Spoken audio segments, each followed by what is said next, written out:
Talk about the Browns' former chief strategy officer after a quick word from Mint Mobile. If you're still overpaying for wireless, it's time to say yes to saying no. At Mint Mobile, their favorite word is no. No contracts, no monthly bills, no overages, no hidden fees, no BS.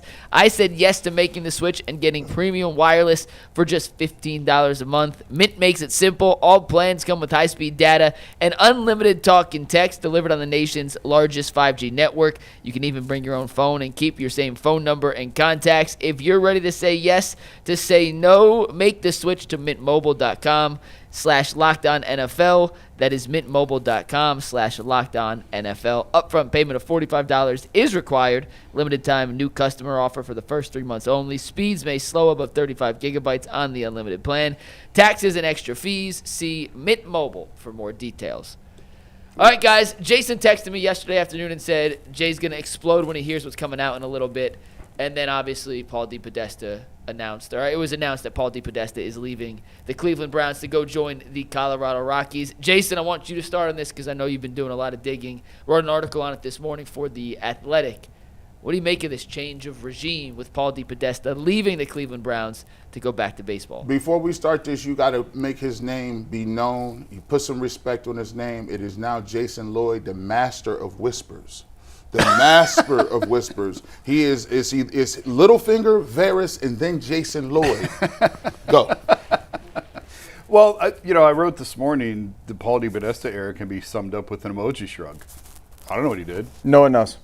Nobody knows what he did. So, was he successful? Well, it certainly didn't look like it based on the record.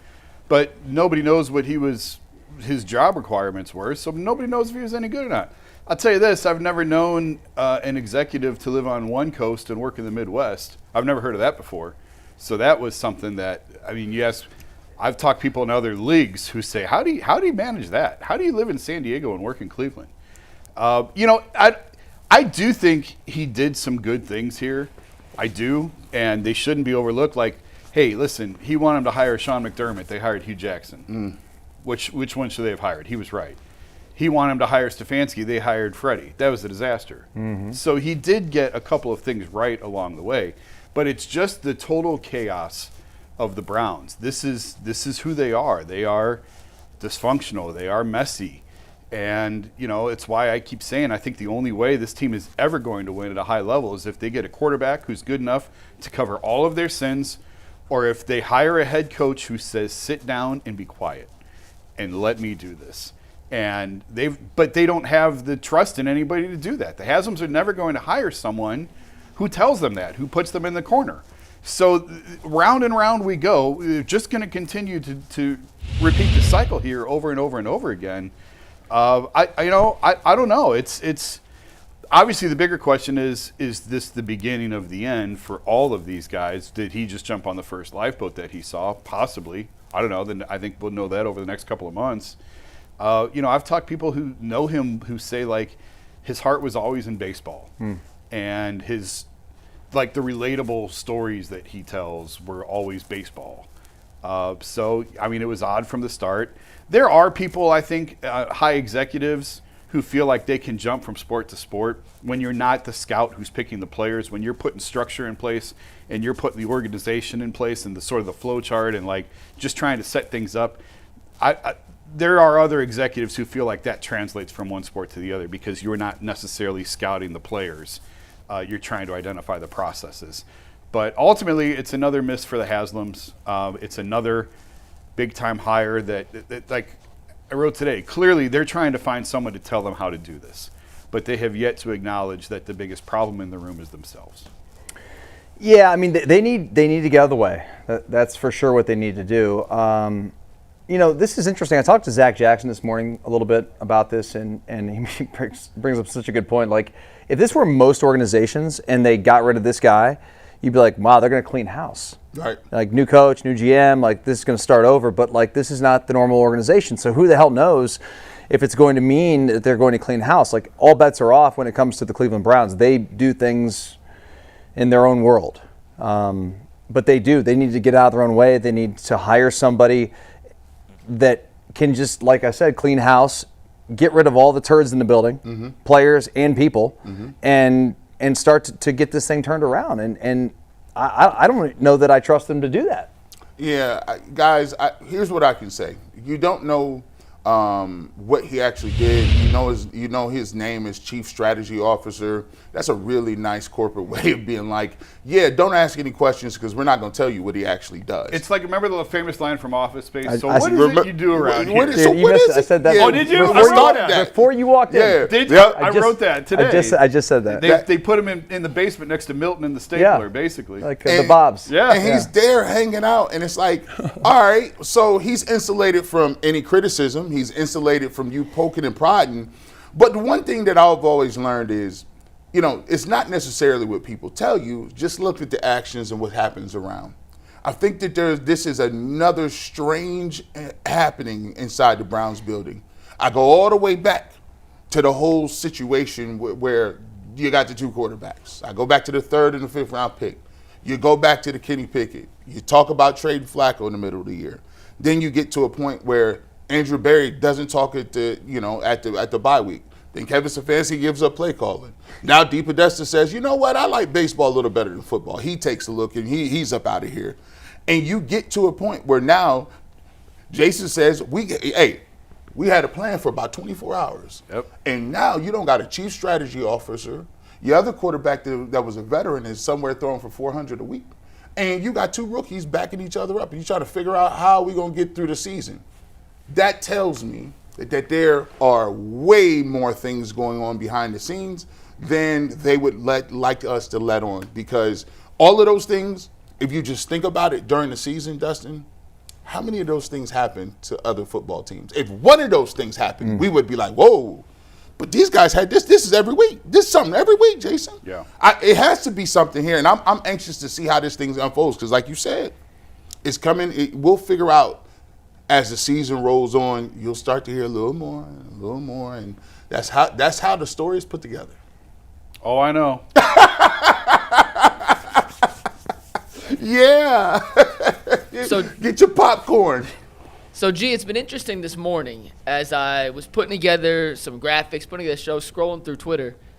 There seems to be a portion of the Browns fan base that have been defending Paul Depodesta. And to Jason's article, and I'll keep quoting this because I think it's a good example. A, we don't know exactly what he did because the Browns never told us what we did. Jason, you said he hasn't spoken publicly in years. Is that correct? Yeah. The Browns never made it abundantly clear what he was allowed to, what he wasn't allowed to, but as chief strategy officer, you'd assume he'd have a pretty big role in any major decision, right? Is that a fair assumption for somebody with that position? Over the course of his tenure, they were 56, 99, and 1. You take out the 2 tanking years to start. He got out before he lost 100. People pointed that out, right? Yeah. They started to tank intentionally. Well, if you take that out, they're 55, 68, and 1. Is that good, G? I mean, no. Thank you. And the last 2 years, they have won a combined 5 games in a season and a half now. Is that good? No. This is a results-oriented business. And I understand the chief strategy officer does not have necessarily a direct correlation to what happens between the lines on Sundays in that 60 minutes of football. I understand the front office only has so much say.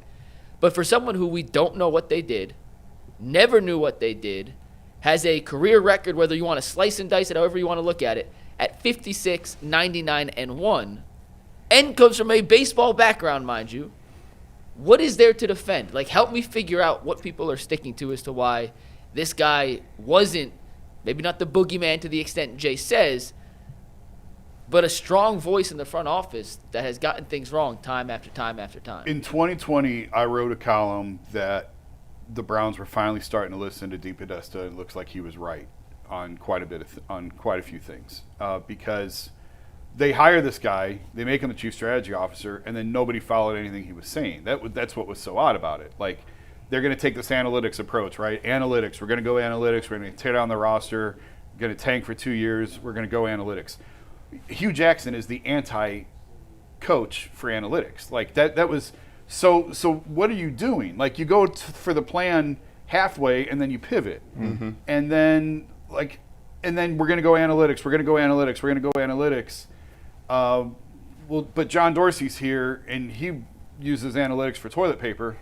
So now there's a 50-50 split, and now there's half the power goes to Paul and half the power goes to John, and now Paul's people, analytic people, are trying to get into the meetings, and John's kicking them out of meetings. Like there is no structure to anything that there is no flow to anything that the Browns do, and then you wonder why their record is what it is, and that's why I sit here every week and say, guys, the problems run so much deeper than head coach. Everybody wants to fire the head coach. Everybody wants to fire the general manager. That's not going to solve anything until the owners get out of the way. I don't care who you put in there as whatever title you want to give them, as team president, chief strategy officer, dreamer, whatever. It doesn't matter.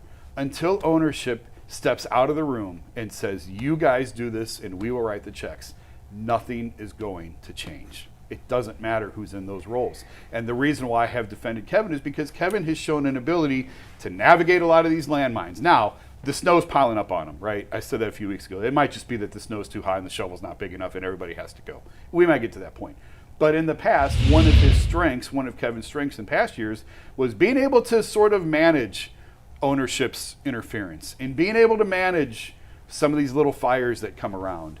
But now it's built up to this 5 wins in 2 years, and now the guy who a lot of people felt was sort of bulletproof in all of this has jumped onto the first lifeboat he found. Now, was it he was going to get fired at the end of the year and they were going to clean everybody out and he saw it coming? I don't know the answer to that, but it's obvious that there was something going on. So let me. There's 2 questions I have for you guys. The way it was set up and the way that it was preached to us was a collaborative effect, where Depodesta has some, conversations with Andrew Berry. He said he's a thought partner, right? But Kevin Stefanski also has some say in, the structure and how we were certain players that he may want that fits his offense. You have AB who has the scouting department, and then obviously Depodesta. You have all these guys that have a say-so, and we know the Haslam's are in the room. Do you believe that a collaborative effort works in the NFL, or do you need to have one person who is ultimately accountable for what happens underneath them? Well, you played in the NFL, so. Yeah, I wasn't really on any model organizations outside of Philadelphia, and I was there for such a short period of time. I mean, they ran things the right way. Yeah. Andy Reid obviously had a huge say. Yeah. They seemed to all be on the same page, and that was the one team that I was on that made the playoffs and was consistently a playoff team. And they did it for like 20 years, or however long Andy was there. But like I was in Minnesota, it was not ran well. Buffalo was just kind of. Buffalo wasn't terrible. We just didn't have a quarterback. Mm-hmm. So I don't know. There's multiple ways to do it. This ain't the way to do it. Yeah, you can't have. Part of the problem with the Browns is everybody always has an agenda, and I've heard from so many people who've worked in that building over the last 10, 15 years that there's always back channels going on, and it's like Game of Thrones where everybody's trying to cut the other guy's head off and everybody's trying to get ahead, and that is such an unhealthy, toxic environment. And the Cavs had that for a while too. If I'm being totally honest, the Cavs operated that way for a while. Everybody wants their credit. Right. Everybody wants their sticker on their paper, and you just can't function well in that environment. So this was the first time, and I give them credit for this. This was the first time that at least everybody saw it the same way. Mm-hmm. I've said that before. Everybody's pulling on the rope in the same direction. You had Depodesta, Barry, and Kevin. They all spoke the same language. So at least there wasn't this. But you need a little bit of this, right? Like there's a balance. You can't have the GM kicking people out of meetings, but you don't want an echo chamber either. And I was talking to someone in the NBA about this just this week. And I said, what is the good balance? He said, you want to have disagreement, but you want to be able to hug at the end and go to dinner. And I don't know that the Browns have ever found that tone of we're not going to agree on everything. A great example of that for a while was actually Terry Francona and the Guardians. Like they all said, yeah, we argue. And Tito said, I've said some really dumb things in meetings to Chris and Cherney. And there was pushback, and they would argue about philosophies or players or whatever. And then at the end, they put their arms around each other and they figured it out. And it just, for whatever reason, it just feels like the Browns have never gotten to that point.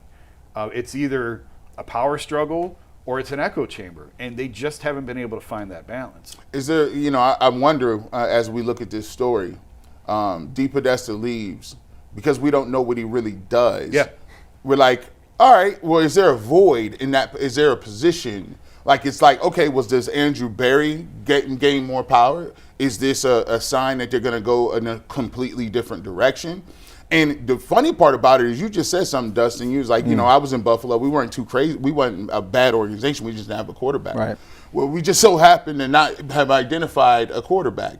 And how do you think this plays a role into, you now have a couple of quarterbacks on your roster, Dylan Gabriel, Shedeur Sanders. The Browns, a lot of people have been rumored to go, they're going to go after a quarterback. How does that work if your chief strategy officer is not in the room when you're doing this type of work on whether or not you should get another quarterback or who you should go after? Because it's kind of pivotal. Like, if they're going to blow everybody out and bring new people in, I mean, that's a big part of the puzzle of who's picking the people, right?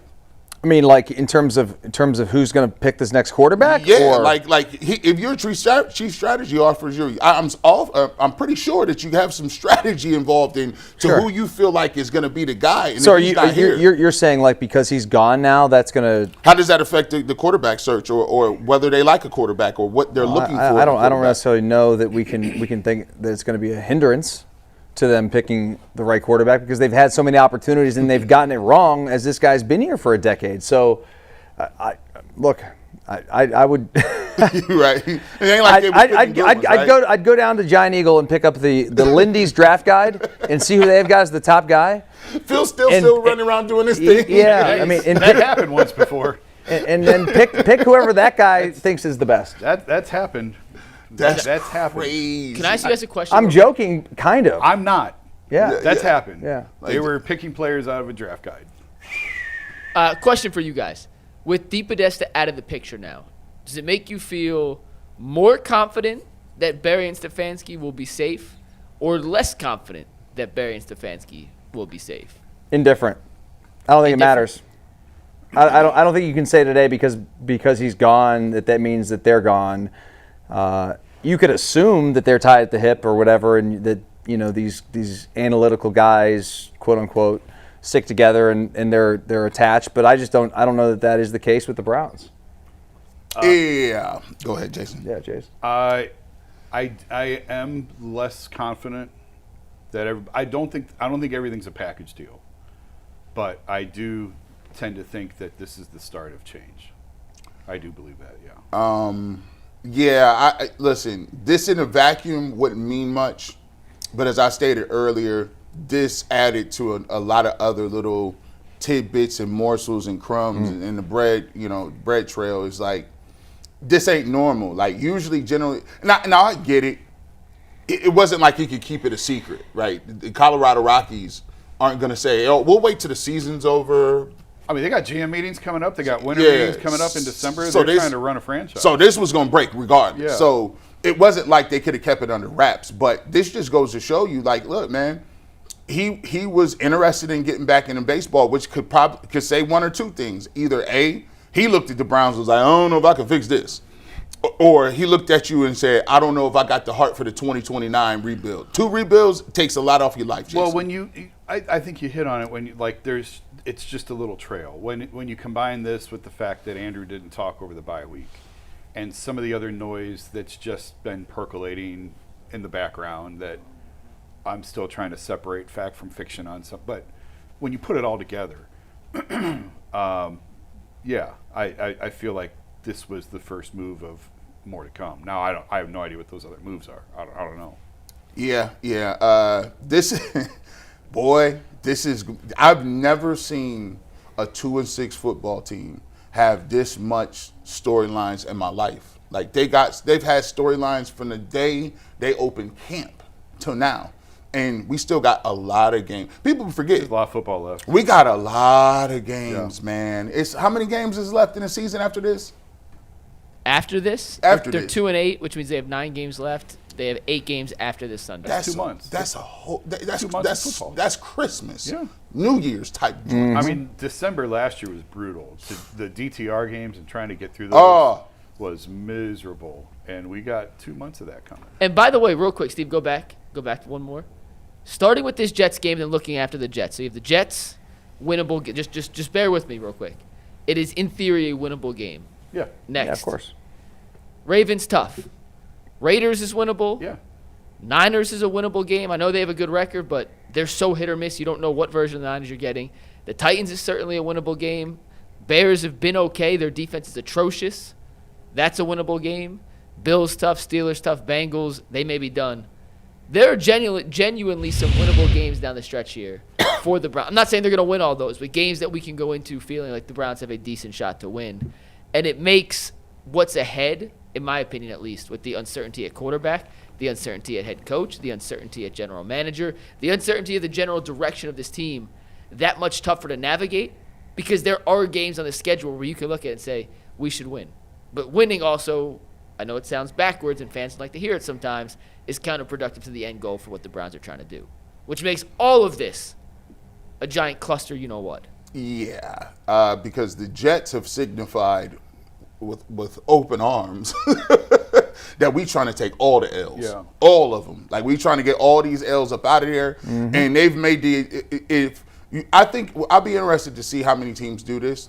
If teams that are really, really bad and they go into this draft process identifying one quarterback that is in their mind head and shoulders above the rest of them in a quarterback class where guys can be going back, they may start putting themselves in position to say, no, I'm not even going to wait on that. I need to get this guy because that's what I'm going to put my hang our hat on. I'll be interested to see if teams are going to start guys mythically start coming up a little. Because, I mean, the Jets basically said, I mean, come on, Sauce Gardner and Quentin Williams, this is a catch-22 game.